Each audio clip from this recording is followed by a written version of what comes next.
Hello world, and welcome to this mimer, or Chassidic discourse. Today we will be talking about the end of the exile. So, you can follow along in the Hebrew on the side here. So it says, Kates, an end he has placed for darkness, meaning Hashem put an end to the darkness of the exile.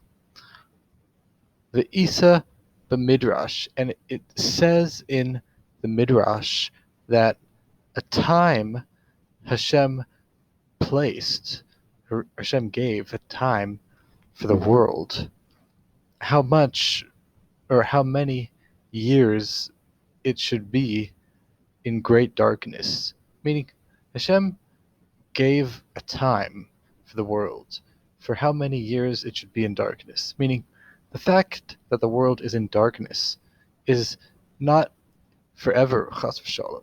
There's a set time that Hashem gave to the world. There's a limited time for the darkness of the world. Okay, so that's what the verse says, which is from note 2. Okay, so, and he explains, it's explained by someone known as the Tzemach Tzedek, which is the title.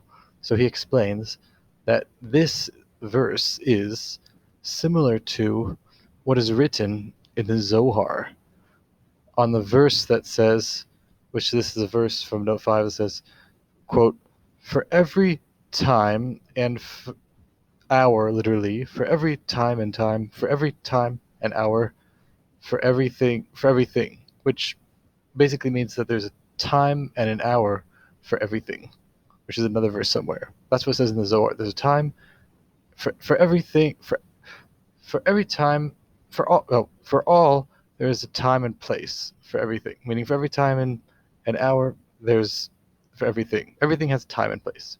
Okay, that's what it says in Zohar.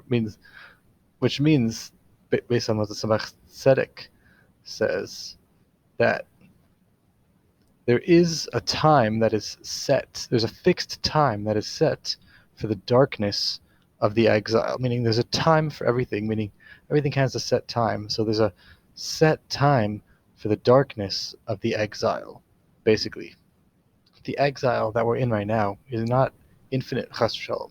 There's a set time for the darkness of the exile. Okay, so, and it needs to be understood based on this.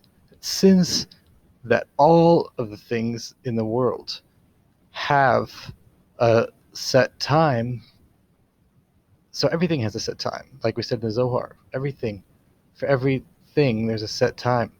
So since all the things in the world have to them a set time for every time, like we said earlier, so what is the novelty in the end? This is a quote. What is the novelty in the verse that says, quote, an end he has placed for darkness? Since everything has a set time, so what's the big deal that we're saying earlier that Hashem set an end time for the darkness? Okay, so, and even more, that's one question. What's special about the end time for the darkness? The end time that he set for the darkness as opposed to the end times for everything. Okay, first question. Now, and even more, it's not understood. That from the language of the verse that says, quote, an end he has placed for darkness, unquote. So that implies that the darkness relative to itself does not have an end. Meaning the fact that Hashem gave an end to the darkness means that the darkness by itself would not have an end, except that Hashem placed to it an end. Meaning Hashem put to the darkness an end. But that implies that relative to itself, it wouldn't have an end, which that's questionable, because how could it be that darkness would have no end if not for the fact that Hashem placed it in? Like we're going to say later.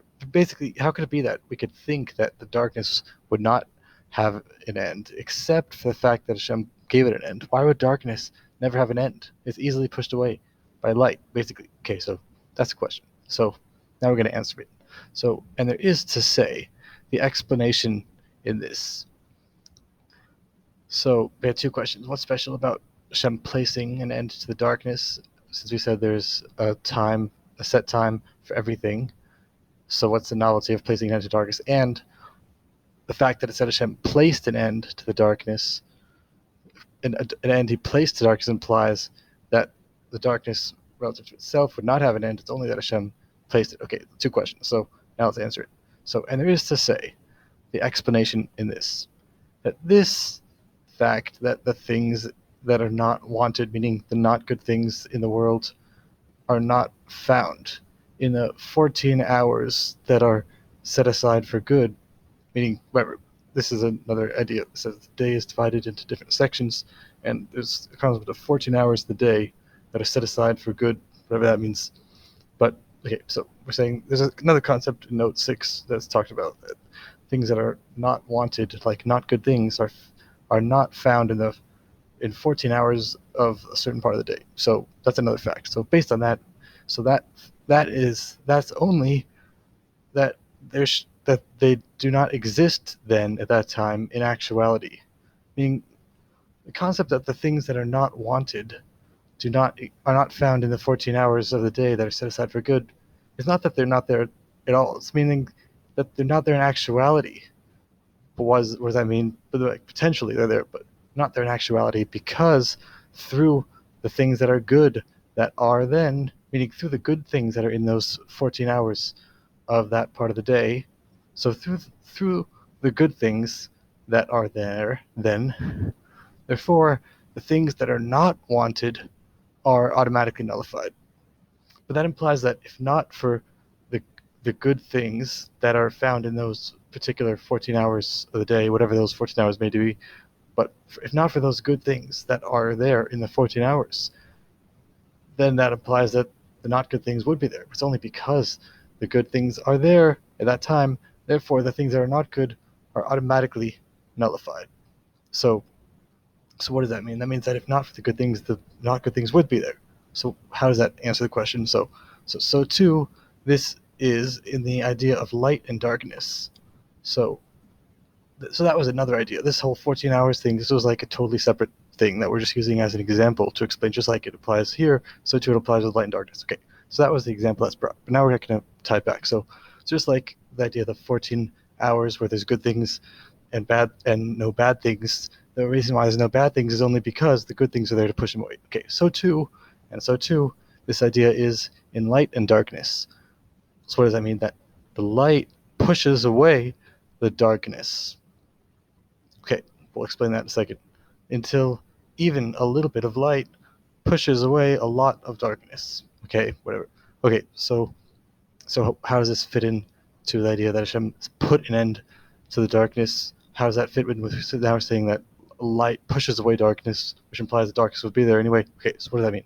So, and the idea of an end he has placed for darkness is, which this was the verse in the end he placed for darkness, that's what we said earlier. So that idea is, what does that mean? How could Hashem place an end to darkness that implies the darkness would be there anyway? Why would the darkness be there anyway?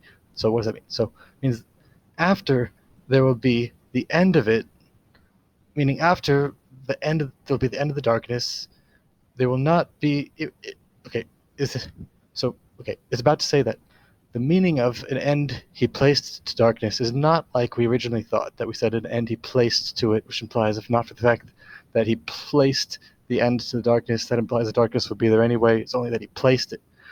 But the idea of the end that he placed to darkness is not like we said earlier, because the real idea is that after there will be the end of the darkness, it will not be relevant at all, the idea of darkness.